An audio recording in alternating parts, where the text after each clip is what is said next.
Depuis quelques semaines, hop, on revient ici. Je vais d'ailleurs vous donner l'URL de l'article en question. Pouf.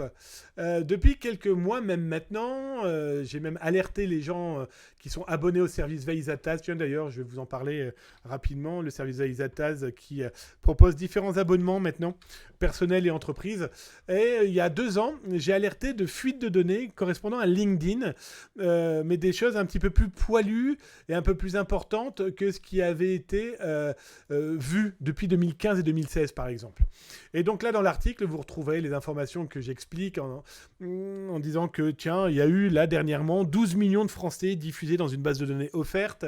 Et il y en a eu un petit peu plus de 6 ou 7 millions de Canadiens. Donc là, vous retrouverez tout dans l'article. Pourquoi c'est important et intéressant d'en parler aujourd'hui? Donc ça, je te le mettrai après, ça.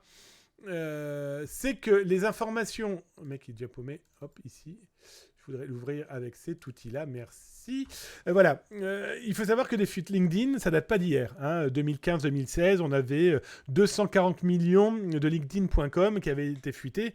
Mais c'est 2016. J'espère que depuis 6 ans, vous aviez changé certaines informations, surtout si vous étiez sur LinkedIn, qui ont été modifiées. Comme par exemple... Pourquoi utiliser son mail professionnel sur un réseau social comme celui-ci? Si on s'inscrit dessus, on ne s'inscrit pas avec son mail professionnel. Parce que depuis, les bases de données grandissent et puis continuent à être volées, infiltrées. Là, c'est Zataz et le service Veizataz qui en avait parlé il y a 2 ans. Il y a 1 an exactement, mais je ne peux pas tout vous dire, mais la base de données existe depuis au moins fin 2020, a commencé à fuiter en 2021 avec 700 millions de personnes dans LinkedIn.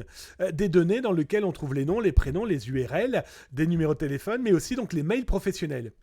Pourquoi il est important de faire gaffe? C'est que maintenant, je vais tout de suite vous montrer le truc, c'est que depuis quelques jours se diffusent plus de 600 fichiers ayant tous 283 mégas de données LinkedIn. Je vous laisse faire le calcul. Là, on est dans du Tera. Alors d'ailleurs, je crois que je l'ai ici. Voilà.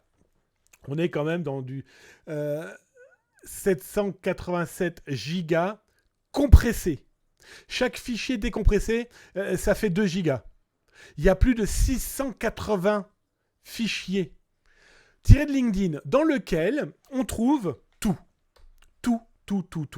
On trouve donc les noms, les prénoms, les gens qui sont inscrits, ce qu'ils y font, etc.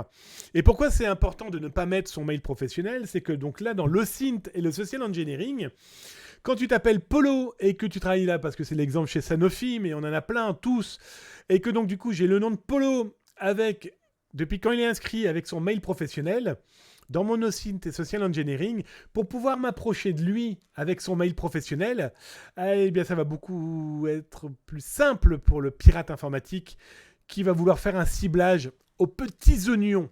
Voyez? Et donc du coup, là, c'est pour vous clairement vous dire que là, depuis quelques heures, sachant que cette base de données que vous voyez là est diffusée depuis septembre 2021, mais qu'elle commence à être rendue publique de manière exponentielle depuis là je crois maintenant depuis 15 jours, c'est un vrai problème, un vrai gros problème. Parce que autant dire, ça c'est d'ailleurs Zataz qui l'avait révélé, vous voyez, 24 avril 2021, où le gars vendait la base de données. Il la vendait. Aujourd'hui, elle est accessible gratuitement par une fuite et par... voilà. Donc autant dire que tout ce qui est dedans va dans les heures et jours à venir impacter un nombre d'entreprises loin d'être négligeable. Parce que les mails professionnels qui sont dedans, mais aussi les Gmail ou les personnels de quelqu'un qui travaille pour l'entreprise XY, pour le suivre, pour le synthé, le social engineering, pour collecter de l'information, plus toutes les petites briques que j'ai pu utiliser derrière, ça peut piquer.